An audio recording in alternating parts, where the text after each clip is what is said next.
The Health Insider, Quality of Life. Hai Insiders, kenapa jerawat dibenci oleh berbagai kalangan? Jerawat adalah masalah kulit yang terjadi ketika pori-pori kulit, tepatnya folikel rambut, tersumbat oleh kotoran, debu, minyak, atau sel kulit mati. Akibatnya, terjadi peradangan pada pori-pori tersebut dan bisa juga disertai infeksi. Jerawat sering muncul di wajah, leher, punggung, ataupun dada. Jerawat disebut juga akne vulgaris. Masalah kulit ini dapat dialami oleh siapa saja, tetapi umumnya pertama kali muncul di masa pubertas, yaitu usia 10 sampai dengan 18 tahun. Kondisi jerawat cenderung lebih parah pada remaja laki-laki dan orang yang memiliki tipe kulit yang berminyak. Lalu, pubertas adalah salah satu hal yang kita tidak dapat lewatkan. Kita lihat dari sebagian anak muda akan merasakan kurang percaya diri dan memikirkan hal yang negatif dengan penampilan mereka, bahkan diri mereka sendiri. Apalagi untuk anak-anak muda yang ditumbuhi jerawat yang membandel. Seringkali orang berkomentar yang tidak mengenakan terhadap mereka. Tetapi bagaimana setiap individual merespon keadaan kulit mereka yang berjerawat tentunya saja berbeda-beda. Ada yang biasa saja dan ada juga yang stres menanggapinya. Secara keseluruhan, rasa cemas, pikiran yang depresi, dan kurang rasa percaya diri dimiliki oleh orang yang berjerawat. Jerawat adalah suatu peradangan kronis di kelenjar keringat, di mana pori-pori tersumbat dengan peradangan sel kulit yang mati di kelenjar rambut atau kelenjar minyak. Tetapi, akne atau jerawat dapat berupa lesi yang tidak meradang. Lesi yang meradang atau keduanya, sebagian besar terdapat di muka. Dapat juga di punggung atau di dada. Apa penyebab dari timbulnya jerawat? Ada banyak faktor yang dapat memicu terbentuknya jerawat. Namun, secara umum jerawat dapat dipicu karena kondisi sebagai berikut. Produksi minyak berlebih. Salah satu faktor penting yang menyebabkan timbulnya jerawat adalah meningkatnya produksi hormon testosteron yang dimiliki oleh tubuh pria maupun wanita. Hormon testosteron memicu timbulnya jerawat dengan merangsang kelenjar minyak untuk memproduksi minyak kulit atau sebum secara berlebihan. Yang kedua, siklus hormonal.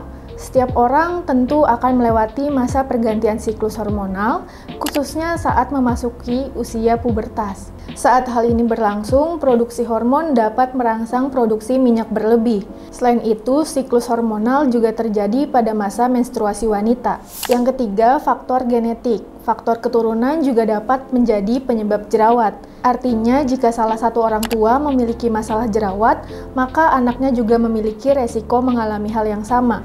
Yang keempat, bakteri. Bila minyak berlebih yang diproduksi kulit terinfeksi bakteri, maka jerawat dapat tumbuh dengan mudah. Infeksi akibat bakteri ini jugalah yang biasanya menimbulkan iritasi pada kulit. Yang kelima, stres. Tekanan hidup baik karena masalah pekerjaan maupun keluarga dapat membuat seseorang menjadi stres. Hal ini biasanya akan mempengaruhi gaya hidup seseorang, termasuk dalam pola makan, akibatnya jerawat menjadi lebih mudah terpicu. Yang keenam, penggunaan kosmetik. Kandungan zat pada masing-masing kosmetik tidak selalu dapat ditoleransi oleh kulit setiap orang. Biasanya jenis kosmetik dengan unsur minyak, zat pewarna, dan parfum lebih mudah memicu terbentuknya jerawat. Nah, apa aja nih faktor resiko jerawat? Yang pertama, munculnya masalah ini juga bisa dipengaruhi oleh beberapa faktor resiko sebagai berikut. Yang pertama, gesekan kulit dengan benda. Misalnya jerawat di wajah akibat terlalu sering mengenakan penutup kepala, jerawat di leher karena pemakaian baju yang terlalu ketat di bagian kerah, atau jerawat di punggung akibat sering menggunakan ransel. Yang kedua, kebiasaan merokok. Yang ketiga, keturunan. Jika terdapat anggota keluarga yang bermasalah dengan masalah kulit ini. Yang keempat, konsumsi obat yang mengandung litium, kortikosteroid atau obat kejang. Masa pubertas, akibat peningkatan aktivitas hormon testosteron yang memicu kelenjar minyak menghasilkan sebum dalam jumlah lebih banyak. Penggunaan kosmetik. Kemudian perubahan hormon, misalnya menjelang menstruasi 3 bulan pertama masa kehamilan, dan yang terakhir stres. Stres berpotensi memperburuk kondisi yang sudah ada. Lalu, bagaimana gejala awal muncul jerawat? Ciri-ciri jerawat adalah munculnya beberapa gejala umum seperti benjolan berwarna kemerahan atau kuning karena mengandung nanah, benjolan kecil atau papul yang muncul di atas kulit.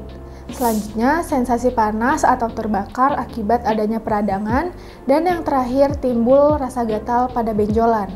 Kondisi ini juga rentan mengalami peradangan apabila kamu sering menyentuh atau bahkan dipecahkan secara paksa. Kondisi yang mengalami peradangan rentan mengalami kondisi berikut. Yang pertama, pustula, yaitu benjolan kecil yang ujungnya terdapat nanah. Kedua, papula, yaitu benjolan kecil kemerahan yang terasa nyeri. Yang ketiga, nodul.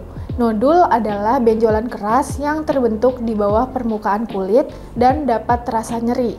Yang kelima, kista, yaitu benjolan besar yang terbentuk di bawah permukaan kulit yang berisi nanah dan rasa nyeri. Berikut cara mengatasi jerawat. Secara umum, Anda dapat mengikuti cara mengatasi jerawat pada kulit sebagai berikut. Yang pertama, pastikan terlebih dahulu jika yang Anda alami adalah jerawat. Hal ini dikarenakan beberapa tampilan kelainan kulit di wajah ada yang menyerupai jerawat seperti rosacea, dermatitis perioral, atau manifestasi kelainan di kulit akibat gangguan hormon, contohnya PCOS. Jika benar adalah jerawat, rutin cuci wajah dengan sabun minim busa dan less fragrance. Hindari menggunakan scrub. Yang kedua, terapkan pola hidup sehat. Terapkan pola hidup sehat seperti membatasi makanan dan minuman yang dapat memicu timbulnya jerawat. Dari banyak penelitian, terdapat beberapa jenis minuman dan makanan yang memicu jerawat, antara lain makanan dengan kandungan high glycemic index atau yang meningkatkan kadar gula dalam darah dengan cepat. Contohnya nasi putih, roti, kentang, dan minuman boba ataupun kopi susu. Yang kedua, produk dairy. Contohnya susu sapi kemasan, keju, dan juga yogurt. Susu dengan protein tinggi yang biasanya terdapat pada susu bodybuilding. Yang ketiga, hindari menyentuh wajah dan memakai make up berlebihan. Hindari terlalu sering menyentuh wajah. Menyentuh wajah dan memencet jerawat sendiri dapat berpotensi menjadi scar acne. Yang keempat, gunakan obat untuk jerawat ringan. Untuk jerawat ringan dapat diatasi dengan obat-obatan. Segera konsultasikan ke dokter kulit jika kondisi semakin parah. Pengobatan jerawat biasanya membutuhkan terapi kombinasi, yaitu pemakaian krim dan peeling ataupun laser. Perlu diingat pula bahwa pengobatan jerawat sifatnya tidak instan, karena kulit perlu waktu untuk penyembuhan sekitar 4-12 minggu. Mari kenali kondisi kulit Anda untuk kulit lebih bersih dan juga lebih sehat. Nah, insiders, itu tadi topik pembahasan kita mengenai jerawat. Kalau ada saran dan masukan, jangan lupa tulis di kolom komen ya. See you!